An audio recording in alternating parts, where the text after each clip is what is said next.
Great. Hi, so I'm David Kennedy, class of 98 here at Stanford, and as Peter said, I did a search fund for a while, a company called ServiceSource, which my partner Mike, who I bought it with, is still running, and thankfully it's still growing. I ultimately left there and founded a private equity firm called Seren Capital, and we invest in growth businesses. We take control transactions, or we take control positions in transactions that don't look too dissimilar from the classic search fund. And so it's kind of interesting, having been on one side of the table, I'm kind of on the other one now a little bit. And I think that informs my perspective a wee bit. I guess my comments would be just, first of all, I thought Florian did a terrific job at the very start. I think it's never easy to be the first cold call at the very first class, and I thought he did a neat job of laying out a whole bunch of the significant issues that you have when you think about entrepreneurship through acquisition and then these different models. Not least of which was the whole question about the opportunity cost, which I think he called out sort of very quickly. I think one of the things that's easy to forget is what the opportunity cost is, and of course it's always hard for us because we don't know what our careers otherwise might have looked like. I also feel like sometimes at these panels, just to call it out quickly, you're typically going to get the guys where everything's gone fairly well. Nobody tends to come to these panels and say, hey, I'm the bottom quartile, and I'd like to tell you about what it's like down there at the bottom. And I think that there are significant opportunity costs associated with doing the search fund. To me, the fact that the median search fund return is negative, where you lose half of your capital, tells you something. The fact that you really have to get into the top decile to make terrific returns and the top quartile to make decent ones. I can tell you, having been fortunate enough to be somebody who's at that end of the bell curve, that an awful lot of that ends up being luck rather than anything else. It's kind of random events that happen. It's companies that you're fortunate enough to stumble across when you're doing your searching. It's the fact that your key customers don't disappear in your first couple of years. As I think back to the guys who were doing search funds when I was first doing my search fund, we've been fortunate enough to have done better than most. And I think that if you had rank ordered me and my partner against all the other guys who were doing a search fund at the same time, we'd probably been somewhere around the middle of the pack in terms of capability. And I think that tells you something. I think as you think about doing a search fund, particularly most of the folks in this room, you've always been top decile at everything you've done. Most of you have been top percentile at everything you've ever done. Everyone always assumes they're going to be in that top decile case.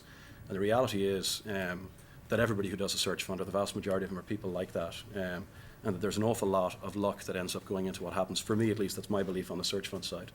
So that's one comment. One further comment, there was a great conversation, I think, here around control. And I think that one of the things that Peter and David asked us to do is to think about what we've learned over time. And I think that, to me, has been one of the biggest learnings that I had. I think for me, knee-jerk, doing a search fund, I wanted a very distributed search fund. I deliberately set up my search fund such that nobody had more than one unit, and we had 15 units, so that I could control my own destiny, and I thought that was generally kind of a good thing. In retrospect, what I was kind of saying was, I'd like to make sure that none of my investors actually cares all that much about what's going on inside of my business. And that none of them can stop me if I'm going to make some mistakes. Now, on the other side of that, sitting on the private equity world, and also having sat on a couple of search fund boards where things didn't go terribly well, I think there's an awful lot of value in having a concentrated set of owners who will help you and will put the time in to make sure that you don't make mistakes, and also to help you in terms of what it is that you're doing with your search. And so if you think about the classic private equity flow chart, if you will, there's sourcing, there's deal execution, and then there's working with the business post-close. Having a concentrated ownership in whatever way it's going to be means you're more likely to have folks who will be able to help you in all of those elements, whether it's on the sourcing side of things or it's on the execution side of things and diligence. And in particular, they will challenge you pretty hard on the assumptions that you have around the key decisions you're going to make inside of the business, both in the acquisition itself and then subsequently.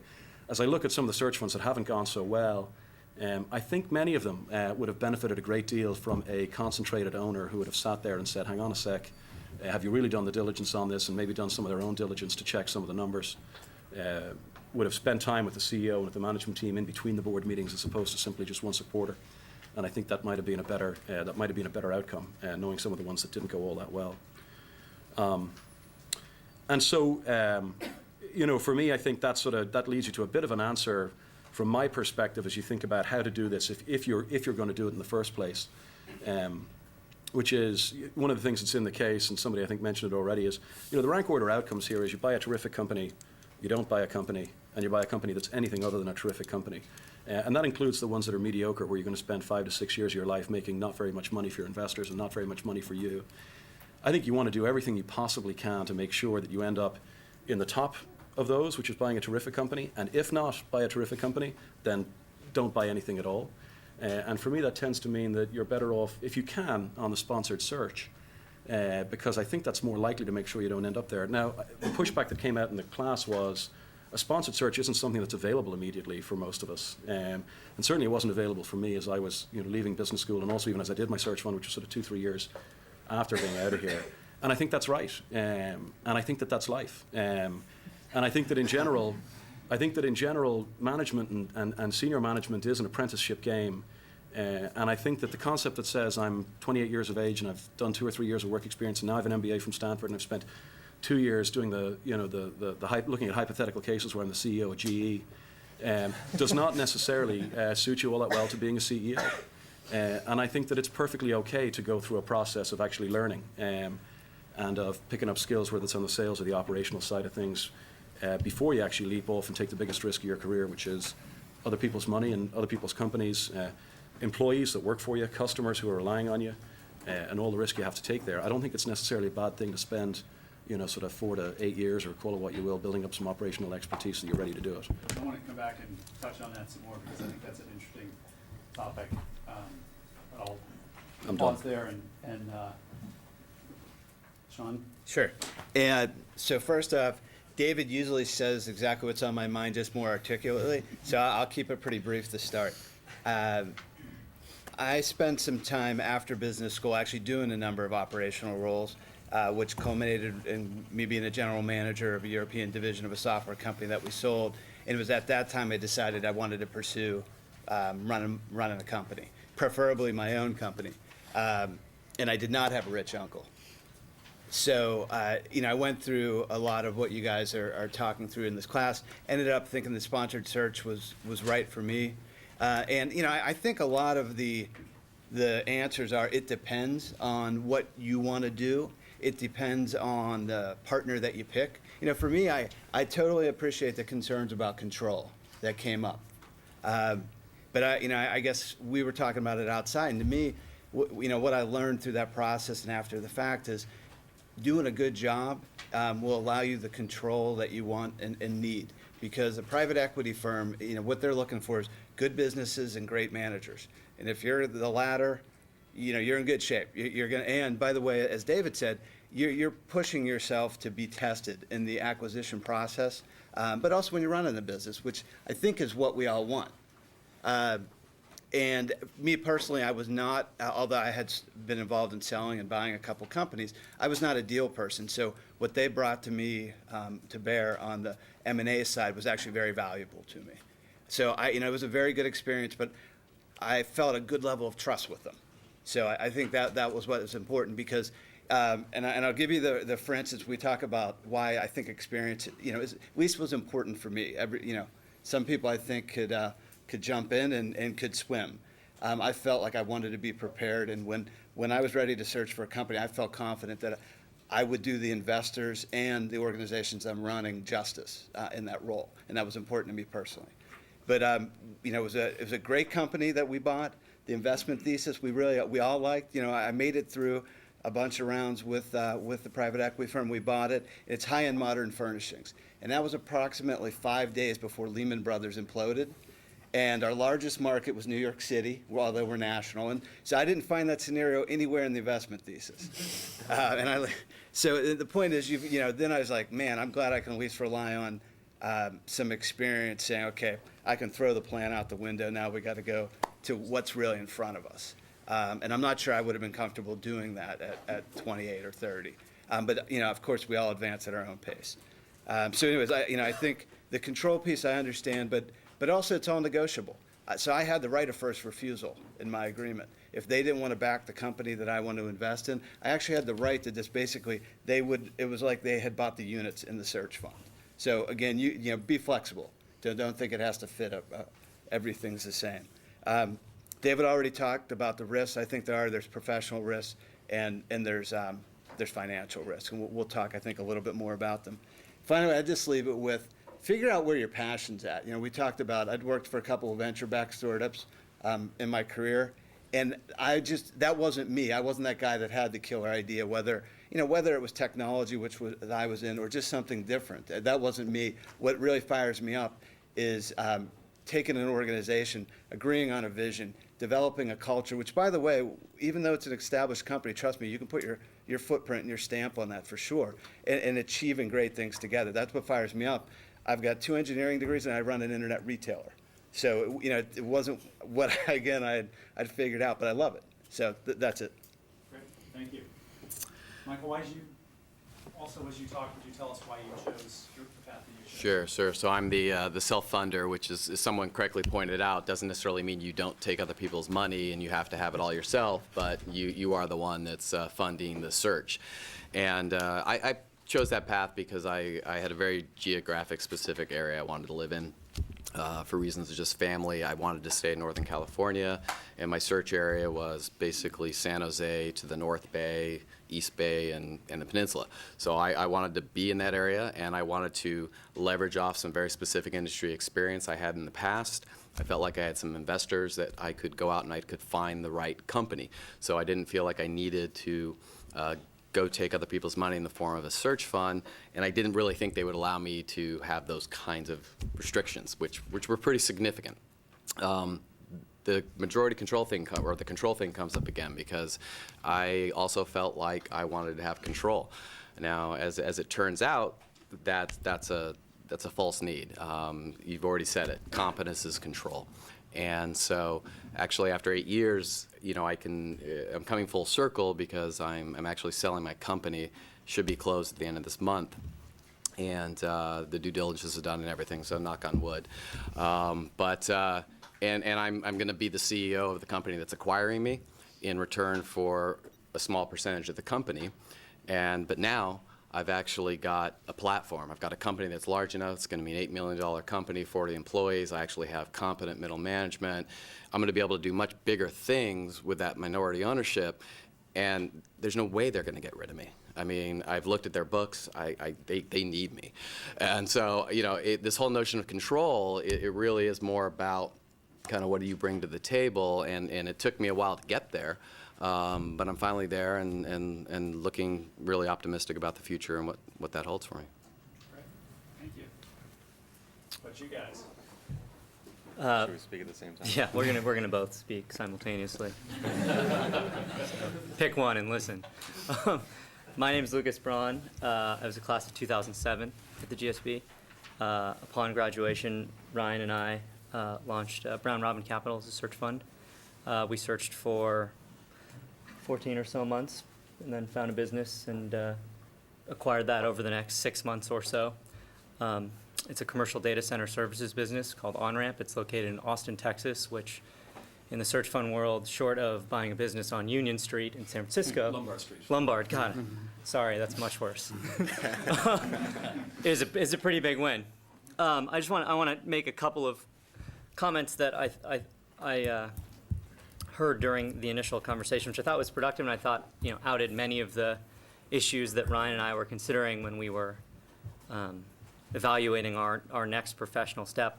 I heard a lot of folks talk whose opinions appear to be informed by the notion that your knowledge going into this is stationary or at a point in time.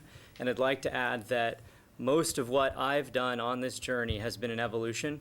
I think you start the search knowing 2 or 3 industries you might be interested in. You look at 2,000 businesses over the course of 2 years. You have a much better sense for what you like and don't like along the way. So some of these issues that were discussed around what should I be looking for in an investor set, well, it's really hard to know.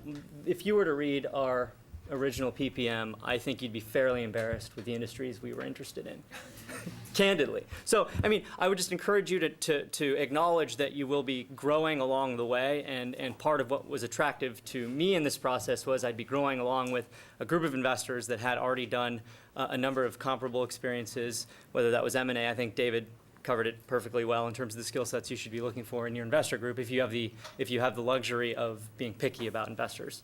And the second part of that was the ability to do it with a partner. I think I did a fair amount of introspection during this process and was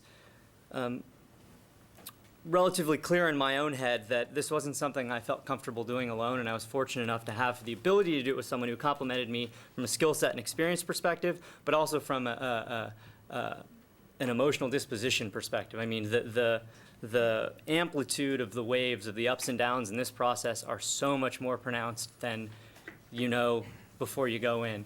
So it's great to have someone to say, you know, we'll get them next time, or are you crazy? That's the worst industry ever. Why are you spending time on that? Or, you know, to laugh about a cold call that goes terribly awry, because they will. And so that was a big part of my decision process. And then the one other point I'd make about some of the discussion I heard was really thinking through what your opportunity costs are, I think, and defining what failure means to you. For me, I didn't view this as something that would, the downside wasn't that great for me personally. I was, you know, I had a girlfriend, then fiance. I wasn't geographically attached to any one place. I felt that if I treated all of my investors ethically and responsibly and made relatively intelligent decisions along the way, you know, I'd have another crack at the whip. I think we all graduate from the GSB with an unhealthfully wonderful sense of professional invincibility. So I would encourage you to rethink what your failure means. I don't necessarily think I wholeheartedly agree with David that the worst case scenario is actually buying an underperforming business. But you know, maybe you grow a business at a 15% clip for 5 years. You make wonderful professional accomplishments. You get a win under your belt, which is something Irv Grossbeck loves to talk about. And then you figure out what you want to do next. So for me, I viewed it as more of an if not now, when kind of a prospect. So I'm Ryan Robinson, also class of 2007. I wanted to start off by thanking Gus and Lou, that's right, you're my boy Lou, for sticking up for the traditional search fund. You guys did a great job kind of walking through a lot of the pros, especially, and the cons of the traditional search. And I think one thing that came out is that, you know, there are a lot of pros and cons for all these different models, and they exist kind of at different points on a risk-reward curve. And one thing that Peter brought up at the end is a lot of this is very personal. So, you know, where you feel comfortable on that risk-reward curve, and, you know, risk-reward isn't all dollars and cents. There's also, you know, professional risk, credibility risk, and there are lots of different things that play into that kind of make up where you think these different avenues of entrepreneurship kind of fall on that curve. And so it's important to kind of keep those in perspective as you're thinking through what your options are. One of my favorite things I heard was from Chris, who said it's not as glorious as we're making it out to be. Sometimes you're talking about, you know, moldy food in the refrigerator. We haven't had to deal with that yet, but it's not glorious. So there are definitely times where we're dealing with things where we look at each other and say, I can't believe that I just spent an hour of my life talking about, you know, the food in the refrigerator. That being said, that's not how we spend most of our day, talking about what's in the refrigerator. So you get much more of a spectrum of, you know, what products should we be launching, how should we be handling our largest customer who just had a customer service issue and is talking about leaving, and then you also have somebody took my parking space. You deal with much more of, you know, a wider range and everything in between. But Lucas brought it up. I think opportunity cost is also, I feel like I'm making a lot of touchy-feely comments, even though I'm the numbers guy in our relationship. But I think opportunity cost is another area where there was a lot of discussion about opportunity costs, and I also don't think that that's all about dollars and cents. So, you know, thinking about what really are you giving up. When I look at what I'm doing right now, I could have been making more money in another profession, but I couldn't have been happier. And so when I think about my opportunity cost, it was much lower than, you know, what you put down on paper or what I could have modeled in an Excel spreadsheet. And then the last thing is timing. You know, I think Lucas said, if not now, when? And that's really kind of the attitude we had going in, that, you know, one can say you'll always have the opportunity, but when you think about yourself in 3 years, 5 years, and 10 years, and put yourself in, you know, the future you's shoes, and you've got a wife, a mortgage, this great job that's paying a whole lot more money than you're making straight out of business school, you know, the opportunity cost and decision set changes a lot, and there are a lot more people who are involved in that decision than, well, when we were doing it, it was just us and our girlfriends who still had a parachute out if they wanted it. So I'm going to rotate through here with some questions, and let me start with Michael. Just in terms of operating a company, you had operating experience before. How has the experience of operating your own company? Oh, excuse me, I'm looking at Michael and Sean. Michael's name tag and Sean. Sean, you had experience before management, but then you started operating a company really as the CEO. How has the experience of operating a company been different than you expected it to be? Well, first, it's very different than running a P&L. I mean, the P&L is very good experience, and having managed sort of sales and operations, great.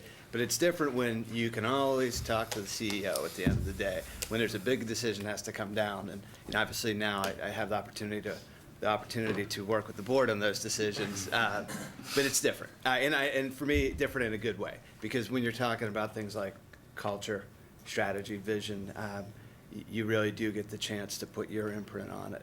So again, I think that was great building blocks, but it's I think a very different experience. How about Ryan and Lucas, or either one? I'll ask you, Lucas. How has it been different operating a business now for a 1 year last week. 1 year last week. How has it been different than you expected it to be? So I think the biggest difference from my expectation was that on paper I could PowerPoint the heck out of any problem, right? I can think about what the 10-year plan should be, and as a result, what the 5-year plan should be, and as a result, what the 1-year plan should be, and as a result, what the 15 strategic initiatives I need to be working on at any given day are. And every Monday, I go into the office and I write down the 5 things I desperately want to accomplish for our business, and I'm lucky if I get to 1.5 of them, because there's so many tactical things that come up along the way. So for me, I think my largest challenge thus far has been, how I manage my time, how you make time to continue to focus on the broader picture.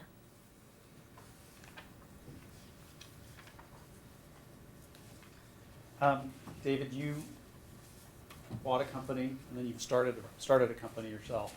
So you've sort of had both senses of those. Could you contrast those for us? I mean, how have they been different in terms of satisfaction and fulfillment? It's a good question.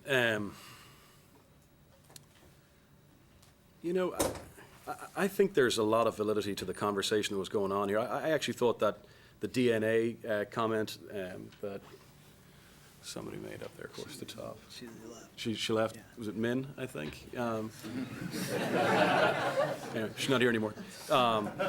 Made around, I think when you start something, you're responsible for absolutely everything, both the pros and the cons, associated with that. And so it's a little bit dearer and deeper, I think.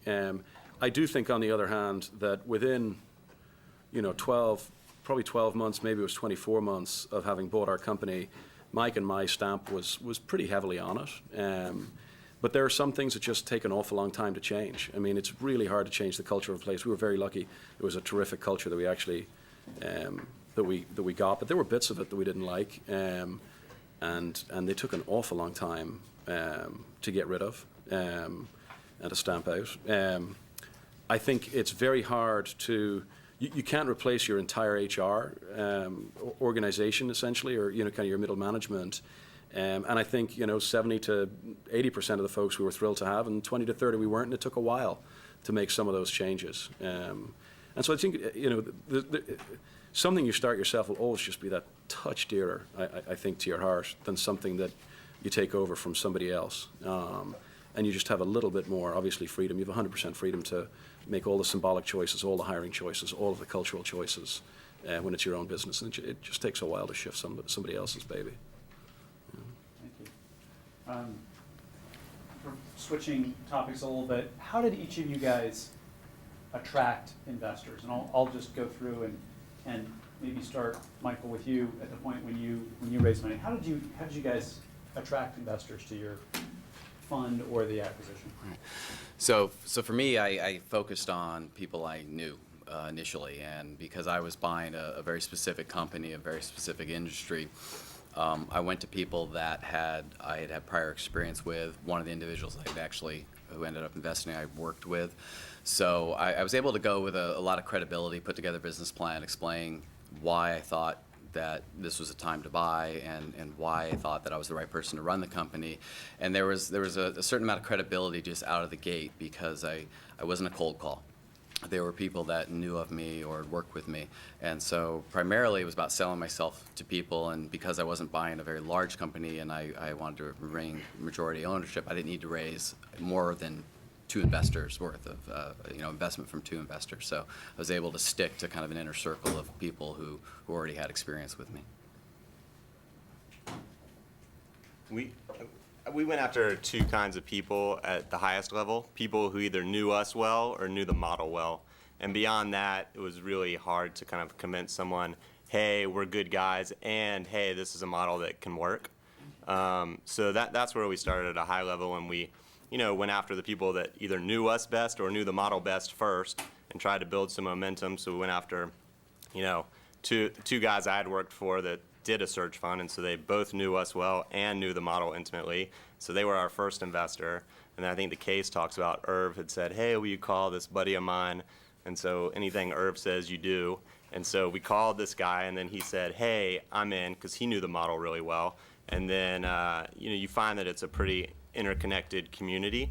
And so as we continue talking to different people, we started figuring out, who do we want to work with and who brings, all of these things to the table. And I thought it was interesting that one of the last things to come up was the deep pockets, because, you got to start there. You want people, well, A, they have to have money, and they have to have the money that, the kind of money where this is a small enough percentage of their net worth that they can take on this kind of risk. And so, that's a pretty substantial amount of net worth.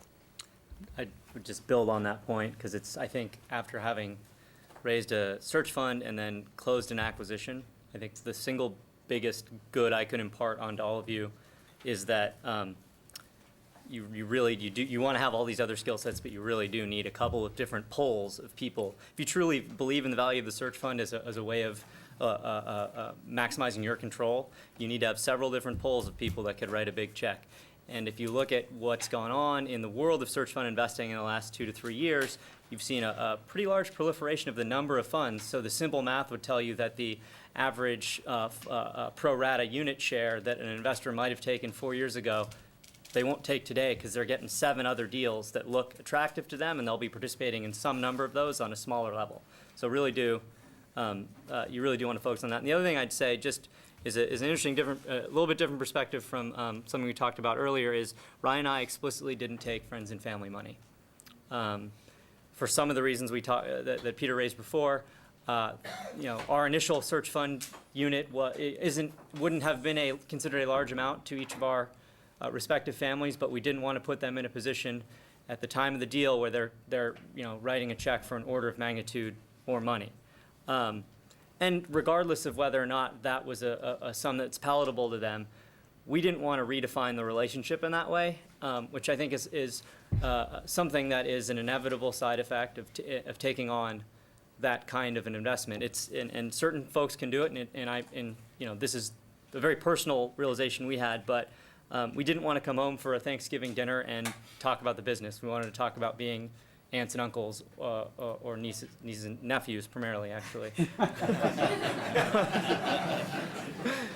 So that's a personal decision you have to make, but it was one that we ultimately did.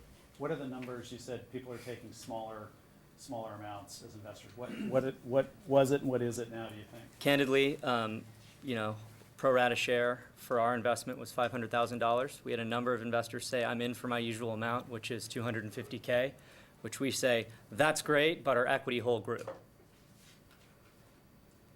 I would think it's realistic to assume half of what they would usually do. Yeah, I think the search fund study says the average unit's about $30,000 now, and ours was 35, so it was right in there.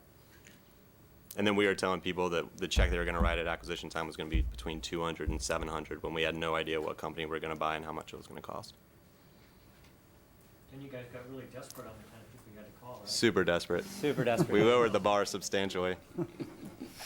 Just on Lucas's point there at the end, I did make that mistake, which wasn't the family side of things. I mean, I deliberately stayed away from family, but my closest friend, who'd been my roommate and everything, and who had done very, very well, I actually did take his money, and it worked out very well, but it did change the relationship. I mean, every time we'd get together, and I'd say, hey, how's work? And he'd tell me, and then he'd say, how's work for you? And I'd be like, oh, crap, I'm talking to one of my investors.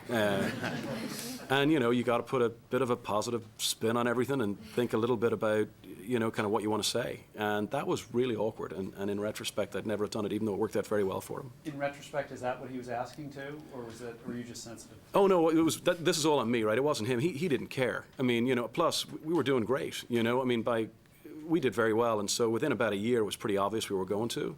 And so he was never worried, honestly, about his investment.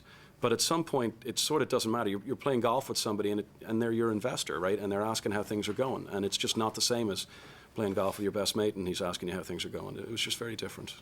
And it ended up the same thing for me. Is I had two investors where I'd worked with prior, but as it turned out, one of the investors had introduced me to his niece, who turned out to be hot, and I married her. And so I ended up in the same. That's a pro I'm going to put up there. So it ended up sort of backing into that, where, you know, at family events and things, you sort of start to think a little bit about, you know, what kind of car you drive and what kind of house you buy, and, you know, when the numbers aren't where you want them to be, and you're going out and buying a house, and those things do play a little on your mind. And even though he was very good about it, because he had enough money that this was not a meaningful part of his portfolio, it impacts you no matter what you do. And certainly, you know, things are turning out okay, but there were times when things were really tough, and part of a motivator was dreading the Christmas conversations after I'd lost his money.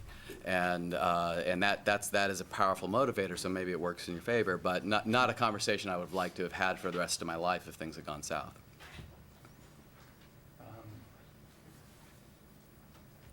What are the two best things, and actually I'd like each of you to answer this if you will, and I'll ask the opposite question, but what are the two best things you did along the way? David, if I could start with you. Yeah, so the first one's very easy. I picked Mike as my partner. I was just incredibly lucky to have the guy who I had as my partner, just in lots of different ways. You know, the funny thing about this, and it's a little bit in Lucas and the note on Lucas and Ryan as well, which is kind of, it's very much a marriage, you know, and with all the things that a marriage means, right, in as far as there's going to be good times, and that's fantastic, and then there's going to be tough times. And the question is, when the chips are down, you know, is this the person you want to have there? And at the end of the day, you know, the integrity and the way that you deal with the tough stuff is incredibly important, and I was just extraordinarily lucky to have Mike for a partner. Each of us had to deal with various things that were both personal and professional where we failed during the course of our time working together. And I think that the supportive nature of that was important. What about it that is so great? Is because he matched you, or he's just an exceptional person, or? So I think it's two things. I think it's the overlap that was there around what we wanted to do and values generally. And so that I always knew that when Mike had a tough decision to make, he would make the right choice. You know, that would be, for him, loyalty and a partnership are just incredibly important. And I always knew that would trump any other consideration for himself or what have you. And so that was that was just incredibly important. And then I think on the other side of it, we were a great match. I mean, we were very much chalk and cheese. He's a sales guy and was terrific at bringing in the revenue, which is the only really important thing, it turns out, at businesses. Everything else is fine, so long as you got, you know, if you've got great revenue growth, everything else is sort of nothing. And Mike did that, and Mike's created a heck of a lot of value inside of that company, basically. And so that was, you know, that skill set was neat, but also there was I remember talking to Irv about this when we were thinking about going into partnership together, Mike and I, and he talked about the fact that he and Amos, one of them had been more contemplative and wanted to get a lot of data to make a decision. I think that was Amos in Irv's mind. And then Irv always wanted to make the decision yesterday and let's move on, let's go. And we had that, and I think that's an incredibly healthy tension inside of a partnership. So that was, you know, that complementarity of makeup, you know, is actually, leave aside all the skills, just that, you know, that sort of, the different way that we thought about making decisions, which ultimately is all you're doing as a partnership, was kind of neat. So I think that was the first great thing. Let's think the second. I don't know. I mean, almost everything else sort of is less important than that, frankly. We probably made one really terrific hire. And so, that was pretty important stuff too. I mean, and I think particularly, on the revenue side of things again, I mean, revenue just makes up for everything else. And so we focused a lot of time, effort, and attention there. Great, thank you. Two best things you did, Sean? First was picking a partner that I trust. No matter how thick the contract is, you never really can plan for everything that might happen. And so having somebody that you trust and that you can work with when the situation on the ground changed a little bit. So that was wonderful. And that continues to this day. And by the way, I went it alone. I did not have a partner, and that felt like the right thing for me. Maybe it's because I had a few more years, or I felt comfortable as long as I had a good partner helping me with the M&A aspect of it. The other thing was, best thing I did is I walked away from a deal that I was probably 5 months under LOI with, and I was right there. And some of the terms were getting changed.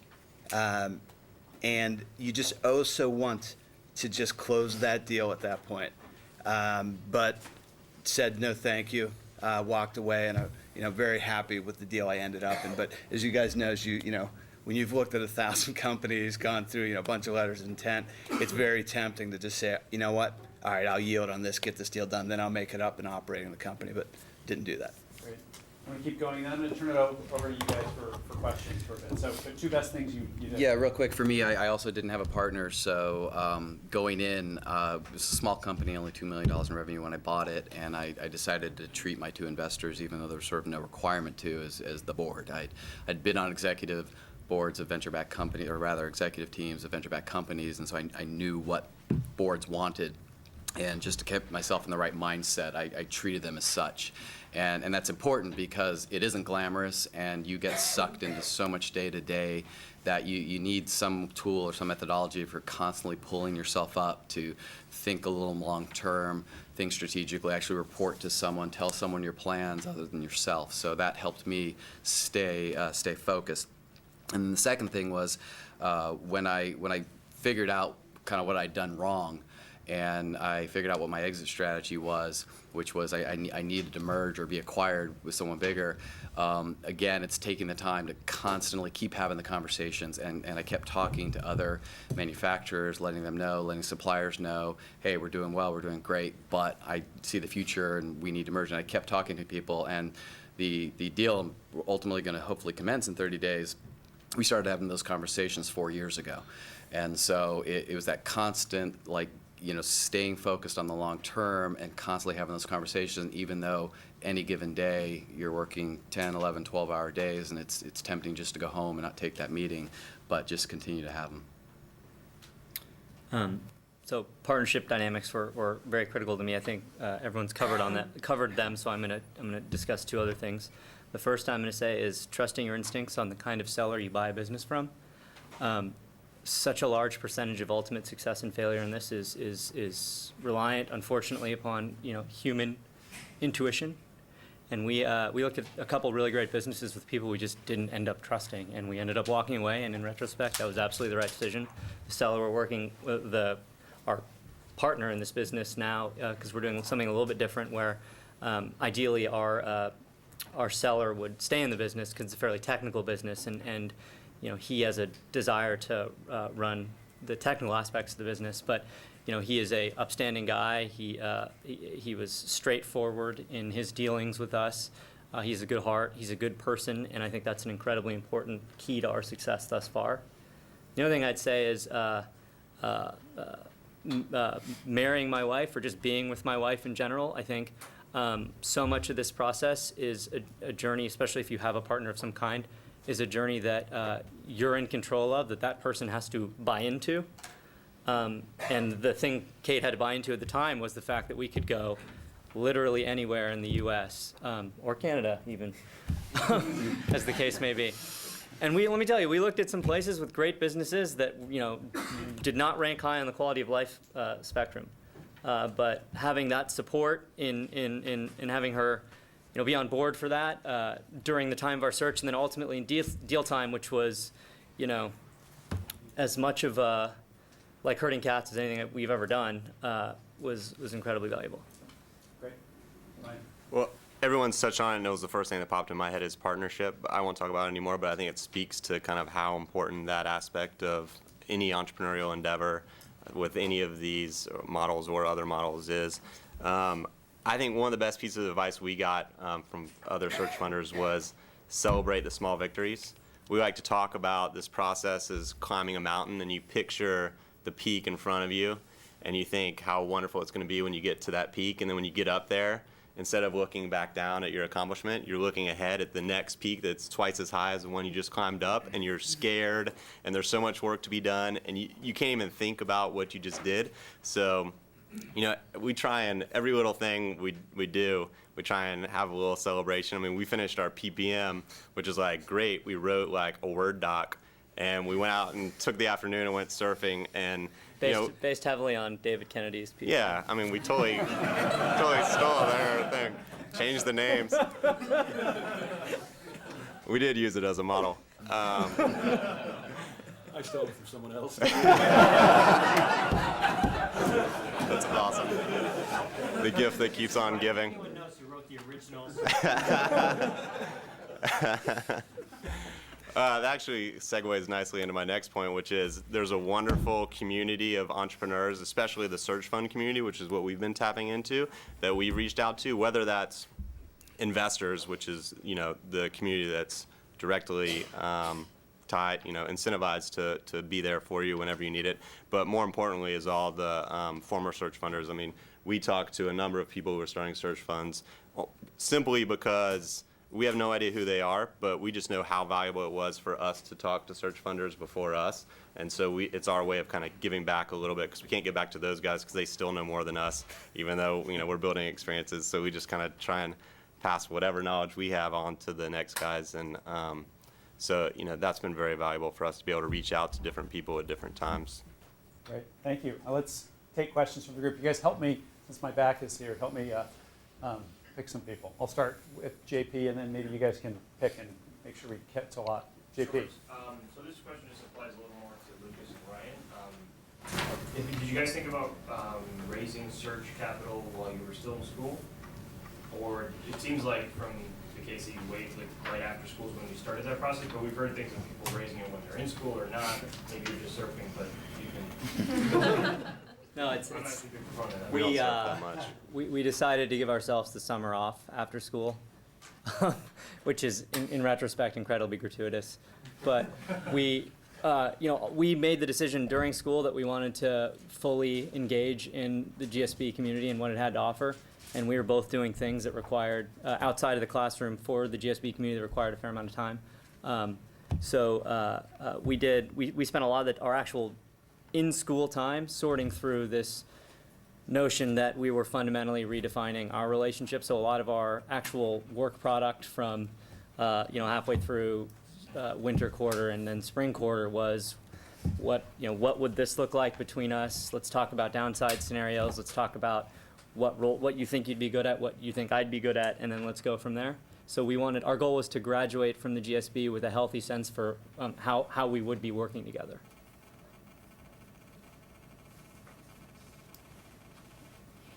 Matt. Yeah, this question could be for anyone, but I think either Ryan or Lucas mentioned the fact that there's been a proliferation of search funds recently, and you had mentioned that from the aspect of people making smaller commitments, but as you see the asset class maybe not mature, but at least grow, do you think you might see what happens in similar asset classes like private equity, where as it gets bigger, returns come down when everyone starts searching for like asset-like services business? Or do you think that having just completed the search, there's enough of them that returns just depend a lot on the individual person and the team? I mean, I think in the big wide world of companies out there, search fund acquisitions are such a small sliver of what's actually going on. And even when we're talking about a proliferation, I mean, I think the two biggest years there were 20, 25 search funds raised. So I still think it's so small. I mean, that being said, I think it seems to be when a search fund starts up, the first couple industries they look at are the same ones every other search fund in the history of search funds has gone to look at. And so, those industries in particular are kind of picked over. But that said, there's still tons of businesses out there. So I don't think in our lifetime we're going to see a point where the search fund model is blown up to the point that there's too much capital chasing the same deals. You see the other side of it, right? Yeah, I do. I mean, I think it's a size question, actually. I mean, I think that in general, as you look to this world for change of control deals that are growth businesses, I think if you start to edge north at 2 or 3 million in EBITDA, it's a pretty darn competitive world now. I think it's a lot more competitive than it was when I did my search fund, which is about 10 years ago. And that was a lot more competitive than, kind of 10 years prior. And I think it's pretty hard, to find a good deal there.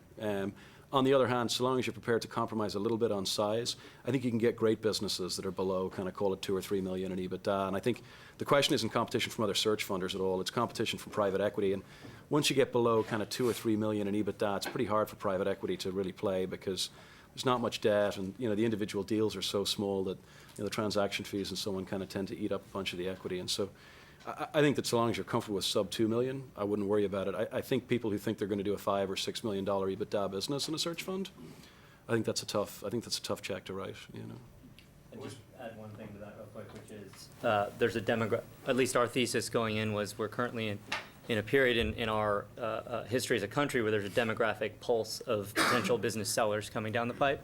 So if you believe that there are a bunch of the boomer generation that are now 55 to 65 who are looking for estate planning kind of liquidity events, then that may be a counterbalancing force, but I agree with what both of them said. Jason? Yeah, I want to get a better sense of what the board interaction looks like during the operating phase. So for instance, what sort of decisions does your board expect you to run by them before you go ahead and make them? So I'll give it from the sponsored search. So it's, and I think the composition of the board is something that's very important. So obviously we have several members of Alpine Investors, who's the sponsored PE firm. But I push to have outside board members as well, because I think it's a good dynamic. It goes back to competence, is the control. So you really want a good board that's going to challenge you, ask the right questions. You mentioned about keeping the tension on you. I definitely feel the same thing. So as far as the kind of decisions we're making, it's what you would expect. We've got an annual plan. We've got a quarterly plan. We've got monthly financials. We have debt on the business. So, there's sort of covenant reports for the bank, which, again, I don't love debt, but it's a focusing impact on how you run your business. So, yeah, again, it's pretty standard. It's just sort of the mini-me version of all of that. We're audited GAAP financials.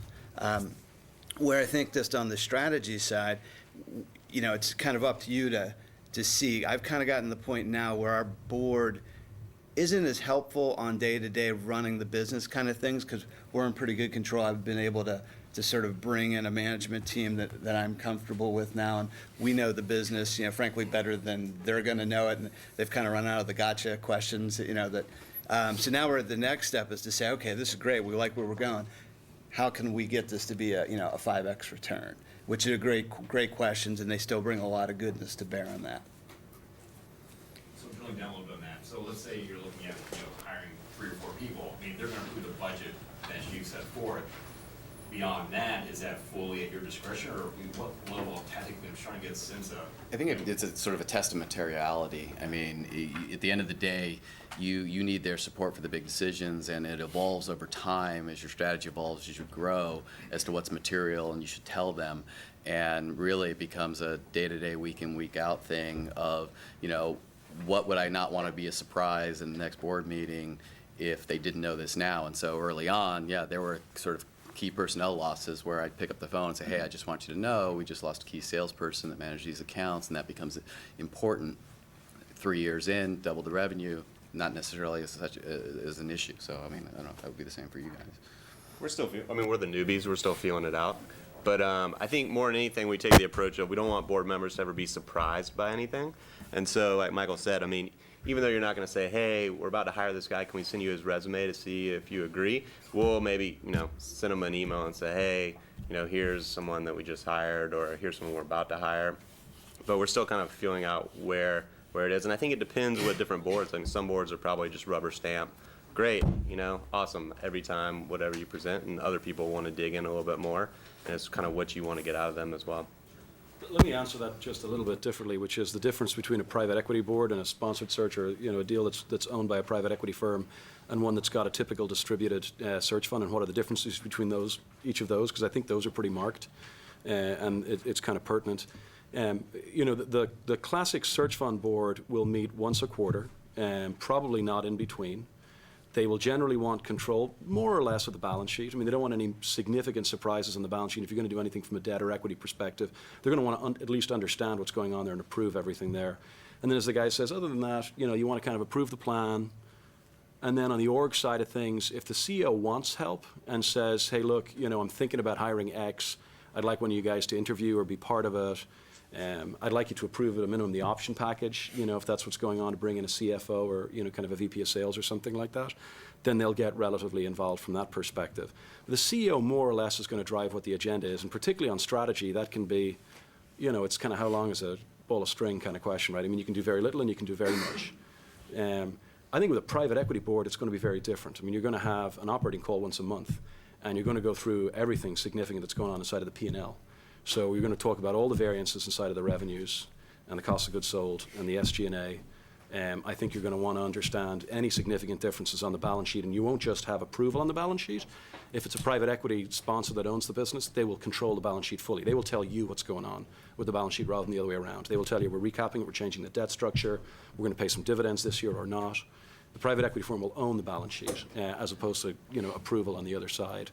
And then on the HR side of things, the good news is, I think if you've got concentrated ownership, they're going to be very involved, again, if it's the right firm, in helping you recruit and in saying to you, hey, look, let's go get a CFO here, or let's get a VP of sales.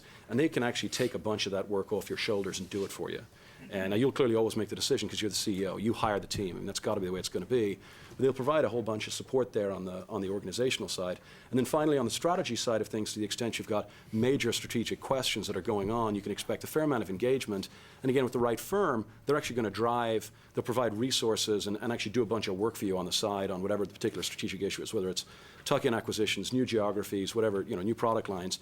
They may actually provide you with a whole bunch of bandwidth and sort of smart Stanford MBAs who can give you some some guidance in terms of what it is you're doing while you're busy, kind of up to your backside in alligators kind of stuff, So. Nick. So when you guys set out to look for a business, are you thinking, I only want to stay, well, besides the self-funder, do you want to stay within the U.S.? Do you say, Canada or maybe, China or Europe or something? Is that going through your head, or is it kind of whatever deal I find is what I find? Let's hear you guys, and then David, since you're investing around different things. We took a pretty dorky consulting approach at first, which was, we're going to... You can guess who drove the train on that. We're going to break down, the 30 MSAs in the U.S. by economic viability and quality of life, and come up with 12, and then give each of our girlfriends a pass, a veto power over one, and get to a list of 10. And then Jim Ellis kindly said to us, there's no way you're going to put a non-economic limitation on my option for you to buy a business. So we looked everywhere. David? Well, what Mike and I did was we said up front, both to ourselves and to our spouses, both of us were married to working spouses, that we would look pretty much in the NFL cities in the U.S. That was kind of, and we defined it that way as being, that will be a large enough city that there'll be an interesting career opportunity for each of our spouses. And they signed off on that. And I think we were pretty open in general with the folks we looked at. Now, that all being said, within about 8 weeks, that was gone. And we were looking, we looked at a wire hanger factory in Alabama somewhere, which thank God we never bought. We looked at a business in the Caribbean. We looked at a business in Australia. At some point, the answer is you want to buy a great business, and so long as your spouses are along with the ride, particularly when you're looking at a sector and you start to dive in and you work out that this is a really interesting one, but it's going to be hard to buy something decent in LA or New York, and you've got a real thesis around it, then you go find anything you can in that sector to find something great. What about international? Were you asking, as part of your question, should you look internationally? Yeah, kind of like, do you limit yourself to the U.S. or I imagine adding an international layer kind of complicates things, but Yeah. Again, we were open to it in the end. I mean, we were pretty much looking at U.S. But as we looked at a couple things, we got very close with a few things in Canada. We hadn't thought about it originally. We thought we'd stay in the U.S. We called up our major investors and we said, hey, listen, we're looking at something up in Toronto, Vancouver, wherever it was. Is that okay with you guys? And they were all pretty much, yeah, no, that's fine. So we did a quick check-in and then we kept on going. For us as a fund, we wouldn't do anything outside of U.S. and Canada. We're happy to look at Canada. There's just like governance and our ability to help supervise and add, and then there's something around the legal issues and the foreign exchange issues. And the one deal we got very close with in Canada cost us a fortune in tax advice. And so we're kind of a little bit once bitten, twice shy, and even looking, in Canada these days. My wife and I had the dumbest thing.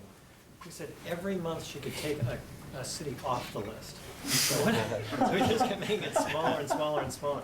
It's still, I can't think what was going through our head, but the first city she took off the list was Dallas, and that's where we ended up buying a company. Yeah.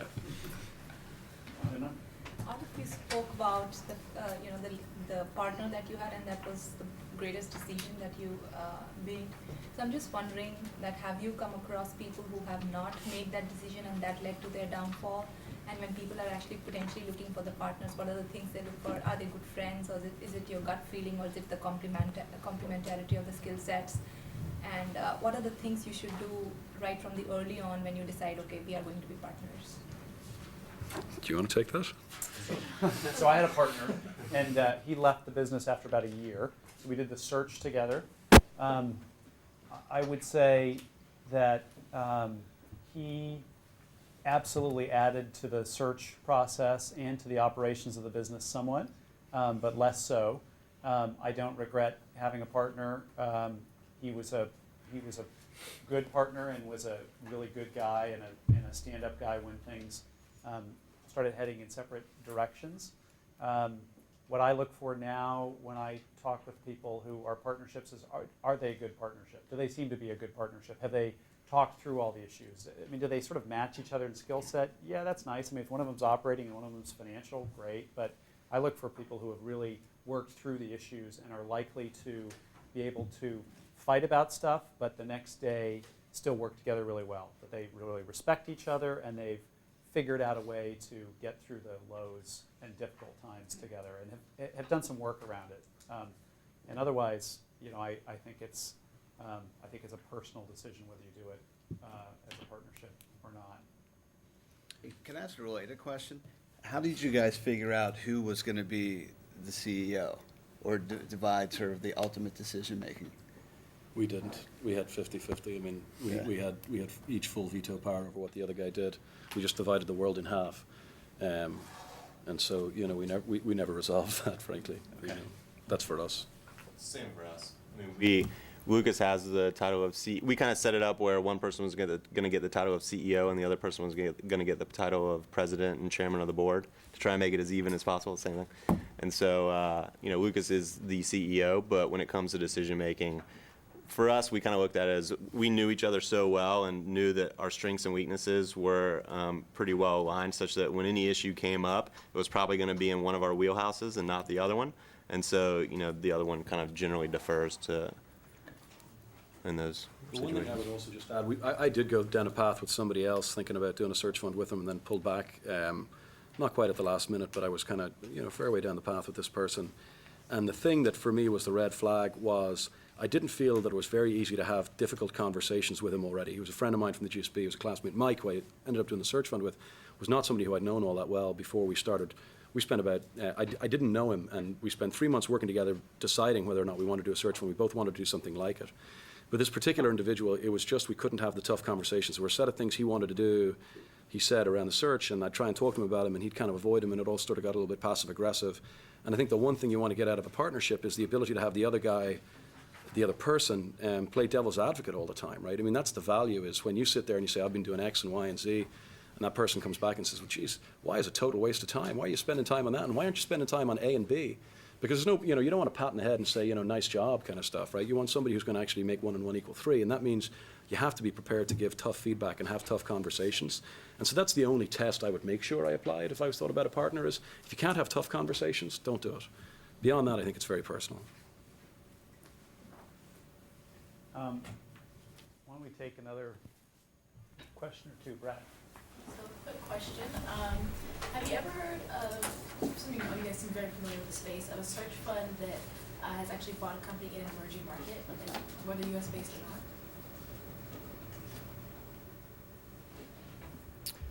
or not? Yes. No, the short answer to that is the short answer to that is I've heard of several search funds that are either searching or running companies in Mexico, and then I've heard of a couple in non-emerging markets, but internationally in Western Europe. I think going back to a point Ryan made earlier about the investor set that you're approaching are necessarily folks that are comfortable with a certain kind of investing in a certain set of parameters. In the past, that hasn't been emerging markets, but I don't see a reason why there wouldn't be opportunity there other than, outsized risks leading to outsized rewards. I think a lot of people kind of look at a search fund or an entrepreneur in general as this kind of risk-seeking cowboy who's going out looking for the greatest risk to find the greatest reward, and that's not really the way that we approach this at all. I mean, we're actually taking the complete opposite approach, is like, how can we minimize our risk?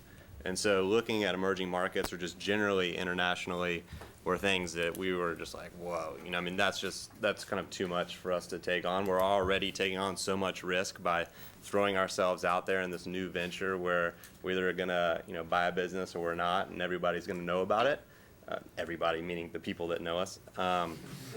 But, so we were looking for ways to minimize risk as opposed to kind of seek out risk.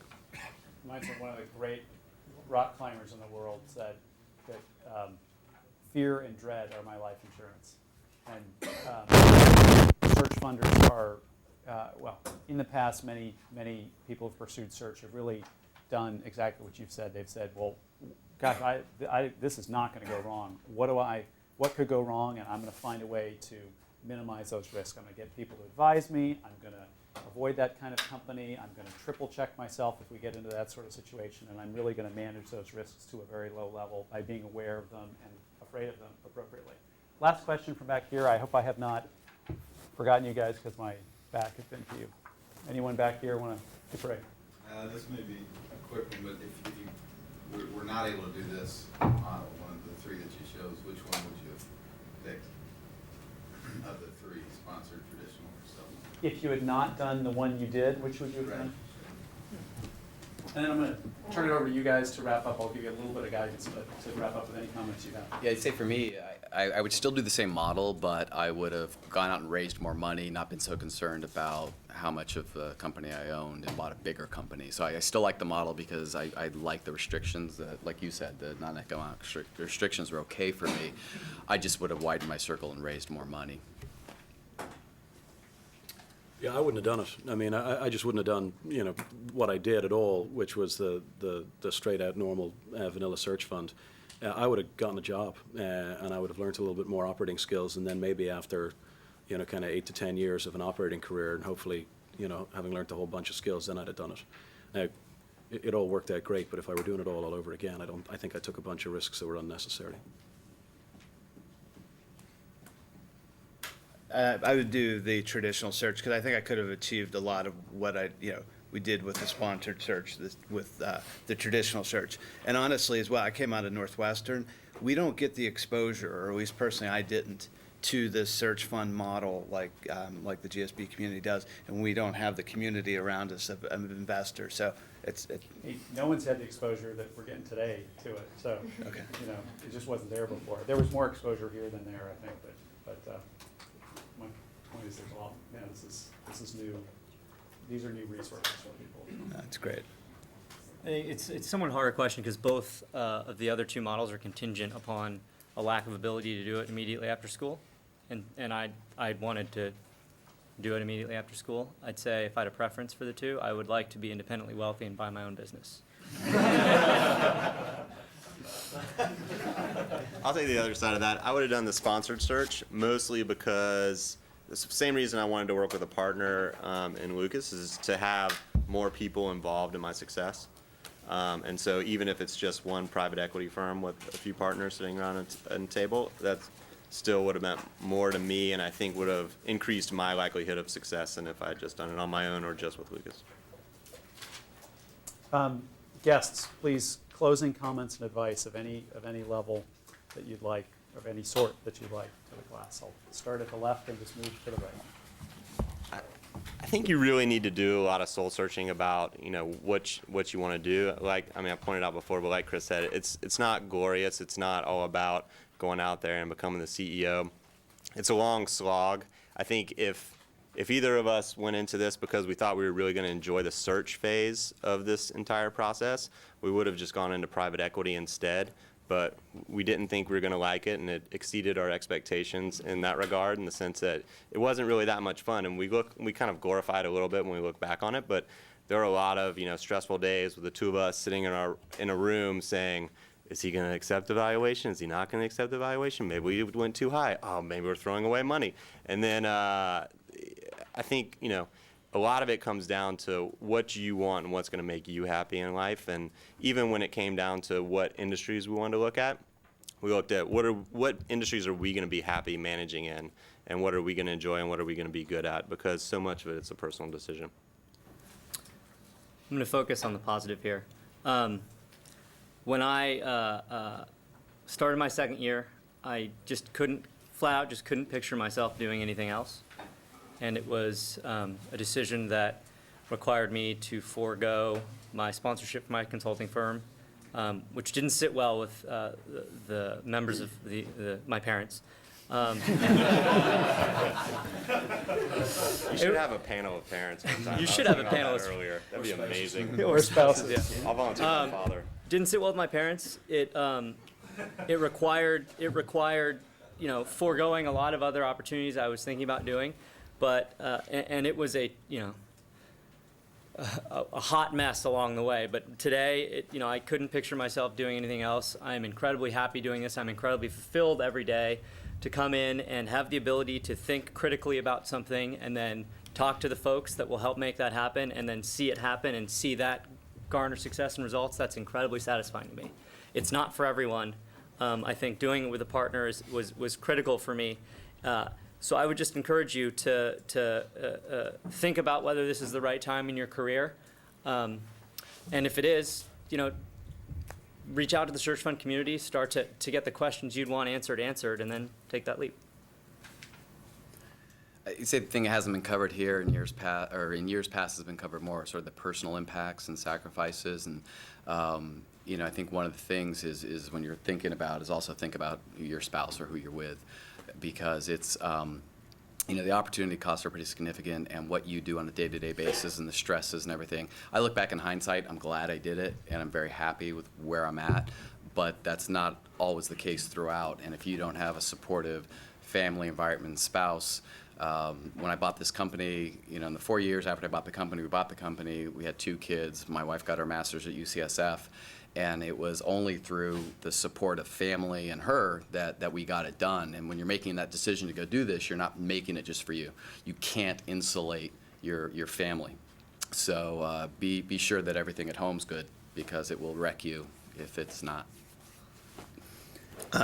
Amen to that. I started the search with a wife. I now have a wife and 3 kids, and it's only been 3 years. So, yeah, it's crazy. But to have that support and sort of the buy-in of where you might end up and some of the unknowns and the risk when you are walking away from sort of known, sort of comfortable lifestyle. Your partner needs to be committed to it for sure. I think that's hugely important. I guess practically, I'd just say think through the risks for sure. Again, everybody, it's an individual decision, but the professional risks and the financial risks. I thought that one page, the histogram of the returns, was pretty telling. Again, not if there's a couple of his type returns. When you pull that out, it's interesting, right? Because you're not the investor investing in the asset class. You're the individual, and there's a lot of variability on that return, and that one page captured it great. But not to scare you off. I guess as far as tactics, No, I mean, again, if you're really just playing it safe, right, that entrepreneurship's not really about totally going, by the book. But any good gambler does try to minimize the risks. Do you So- think, do you think those risks are representative of how you see it today? So I didn't feel that it was a very risky approach that I took, and the reason I say it is because for me it was a career progression. I had been a general manager, some experience before. Now a reasonably solid private equity firm had sponsored me. If I went out, and I believe you guys said it, if I went out, got a good company, and I was going to get, be able to do a decent-sized deal, did a good job. Even if it wasn't a home run, it was just a solid double. Now I had that on my track record with experience behind it that, I felt like my career could still take a good path, and I'd get a next swing at the bat. So that's why I felt pretty comfortable about it. Right after I explained to my wife why that salary was kind of going to be like 60% of what it used to be for a little while. But on the process itself, I learned a lot from the folks behind me, and I think you guys did a good job about it. Just be systematic, just be ruthless about cold calling, really getting as many good deals as you can in the top of the funnel, and qualify them out as fast as possible. And I saw a lot of people who came behind me do a very good job that I learned from. Had Salesforce up and just, really were like good salespeople. You got to create a full pipeline just to close one deal. But that's the way to do it. Yeah, I'll leave it at that. David, and I'd be curious to, I know you'll talk about risk and all that, but sort of how you compare it to the risk in your business now, where you have at times hiring entrepreneurs to run businesses. How you think about the two? So okay, so I'll try and touch on that. I mean, it is all about risk, and I think Sean just put it really. In fact, I had a note here, and he stole it from me. Great gamblers who take risks. First of all, minimize always those risks. I mean, aggressively, ruthlessly. And I think it was Ryan was just talking about that a second ago. And the second thing that they do is they kind of minimize the impact of those risks. If you know that there's some stuff you can't control that's going to be a risk for you, then it's minimizing the impact thereof. So what does that actually mean? I think, again, so Sean said it so well. On the sourcing side of things, it's all about being ruthless, covering as much ground as you possibly can. It's all about cutting bait as fast as you can on deals that are never going to get done, and you'll quickly work out which deals are never going to get done. And it is so seductive to spend time in a transaction because there's somebody who wants to talk to you. Because most people don't want to talk to you, and being honest and ruthless about that with your time is important. I think on the execution side of things, making sure you don't screw up means bringing in somebody, whether it's a partner, it's an investor in the normal search fund world, it's a sponsored search, doesn't matter, but bring somebody else in to play devil's advocate. All the great investing firms of the world, whether they're hedge funds, venture firms, private equity firms, or what have you, all have some sort of a devil's advocate model whereby there's somebody proposing a transaction, there's somebody else chucking rocks at it and trying to knock it down. And don't rely on the general kind of investor set that you'll have inside of a search fund to do that. And then finally, when it comes time to run it, how you maximize the chances of success on that is, I think, again, the control issue is always something that's there. And there's really two ways of managing boards. And I think the worst advice I got on my board was given by somebody who has generally given me the very best advice in my career and who shall remain nameless, other than the fact that he's teaching here at Stanford on a regular basis. And the advice was, it was something along the lines of the court-appointed state psychiatrist is not your friend. And he said, and that's your board. And in general, what he meant was, don't reveal too much to your board. They're the only guys who can fire you, so never present a problem until you've got a solution, and never bring them in too early into stuff, right? And I think that's terrible advice. I think in general what you want to do when you're executing is you want to be as open as you possibly can be, and you want to get hard, challenging folks who will sit there on your board and who will beat you up early, rather than subsequently kind of dance in your grave once it's too late, when you've made some mistakes that they ultimately have to make some tough decisions based on. And so, to me, this is all around. There are some risks you can't avoid if you're going to do a search fund. You will have all of your eggs in one basket, and trying to do everything you can to minimize the risk thereof is kind of the key.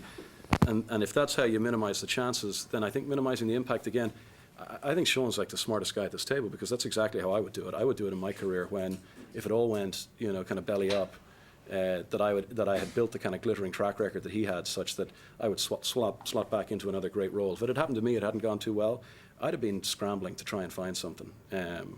And so I think, the minimize the impact is different from the minimize the chances. On the impact side of things, if the biggest risk is to your career, which I think it is, then build your career and your network to the extent that it doesn't feel like quite as much of a risk as it typically is for folks coming out of the GSB. Please, the assignment is due midnight on Wednesday, and thank you to our guests for coming and sharing their wisdom.